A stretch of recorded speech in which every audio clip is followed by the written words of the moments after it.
Hi, this is Tim. It's Kamala Harris. Good morning, Governor. Good morning, Madam Vice President.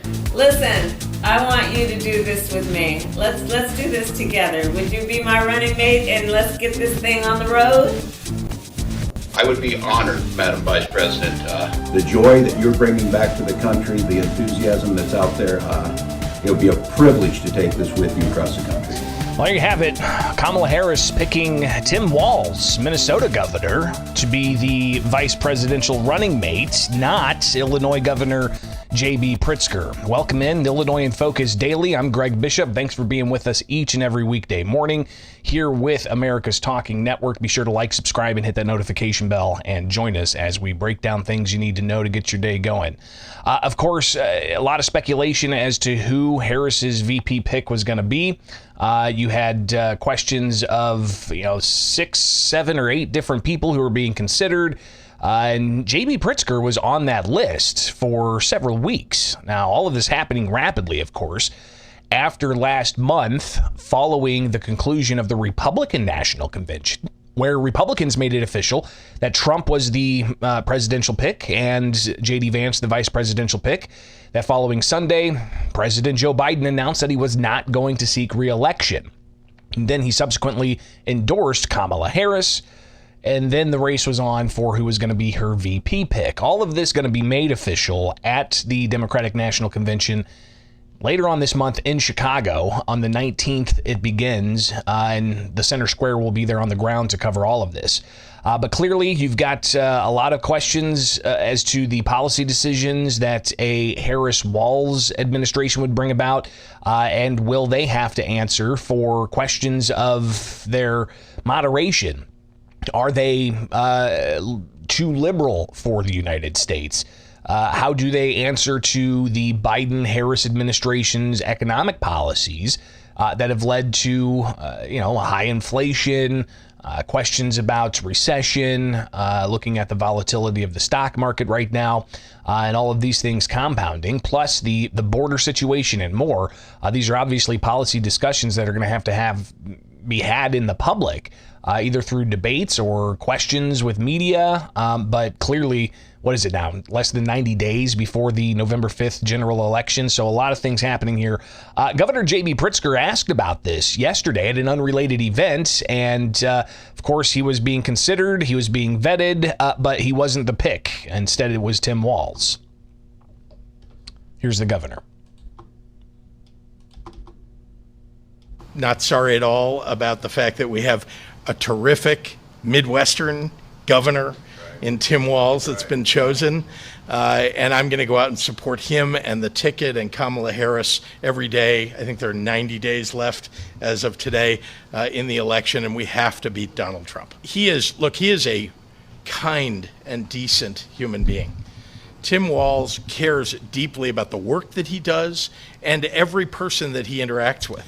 Well, let's start with the fact that he has been a pro-choice advocate for his entire career, that he has brought school breakfast and lunch to the children of Minnesota, that he has in every way demonstrated that he is trustworthy and a person of integrity, and that's a heck of a lot more than you can say for the vice presidential choice that Donald Trump made. So some of the policy things there, of course, that are being raised.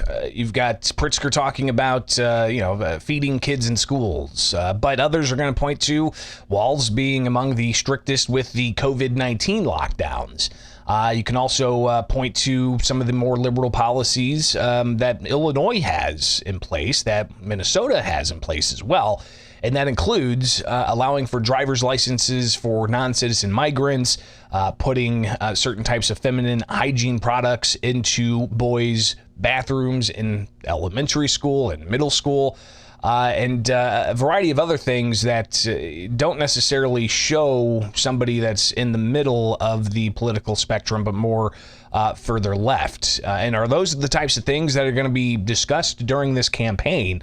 Again, about 90 days or so, the Trump administration, or the Trump campaign, I should say, they put out a advertisement rather rapidly critical of Walz and Harris. Kamala Harris just doubled down on her radical vision for America. America by tapping another left-wing extremist as her VP nominee. Tim Walz will be a rubber stamp for Kamala's dangerously liberal agenda, like allowing convicted felons to walk free, embracing anti-American Green New Deal policies, and giving up control of our southern border to criminal aliens and violent drug cartels. Kamala Harris and Tim Walz, they're failed, weak, and dangerously liberal. Is this a narrative that's going to stick and something that will have impacts on some of those swing states? Again, the politics here over the next 3 months is going to be absolutely fascinating. But a lot of questions about that vetting process and why, for instance, Josh Shapiro, the governor of Pennsylvania, a swing state, was not chosen as the VP candidates. They held a rally, Tim Walz and Vice President Harris, in Pennsylvania, and Shapiro came out and spoke beforehand, and I watched a little bit of that, and he really had the crowd in the palm of his hands. But for whatever reason, Harris did not pick Shapiro, instead picking Walz, which is not a swing state in Minnesota from my understanding. But still, the political calculations here, what are those political calculations? So they'll do more rallies and they'll have more conversations about what they plan on doing for the country if they're elected. But back to that vetting process, Governor Pritzker yesterday was asked about it in some detail, and he talked about how thorough it was, but also how professional it was. And then I won't characterize everything about the conversation that I had with the vice president, but I made sure that she knows that I'm 1,000% on board, that I'm going to be out there every day putting my heart and soul into this election to help her win, because we must. I have to say it was handled with the utmost professionalism, and I was glad that I made it through that process, made it to the final number of candidates. But I have to say that I want to be clear with everybody. You often hear me say I love being the governor of Illinois. I really do love being the governor of Illinois, and so I was very torn during this process about being a participant in it, not because I don't support Kamala Harris. I do 1,000%, and I will be out there campaigning for her at every turn whenever I have time to do so. But I also, know that this job that I'm doing now, that we're making a big difference. So the governor not being selected, and I guess not necessarily saying he was disappointed, but he was torn. He says he loves being governor of the state of Illinois, and he wants to continue to do that work. So he was torn, he says, during this whole process. The Illinois Republican Party putting out a statement saying that it appears that Harris's pick shows Democrats will, quote, continue with disastrous Bidenomics policies, crippling the nation's economy as we speak. And the quote from Kathy Salvi, the Illinois Republican Party chairperson, says at least Americans can breathe easy knowing that Illinois' own out-of-touch leftist billionaire governor J.B. Pritzker won't be a heartbeat away from the presidency anytime soon. Salvi went on to say, quote, with leftists like these handling the Democrat tickets, President Trump's message of secure borders, safe streets, and prosperous communities will win in November. Again, we've got a handful of days here. Well, just a little under 93 months or so. Is that what we're looking at? Wow. So lots to be said about all of this. We'll definitely keep you updated here with Illinois in Focus Daily. I'm Greg Bishop. Like, subscribe, hit that notification bell, and join us each and every weekday morning with Illinois in Focus Daily, part of America's Talking Network and the Center Square.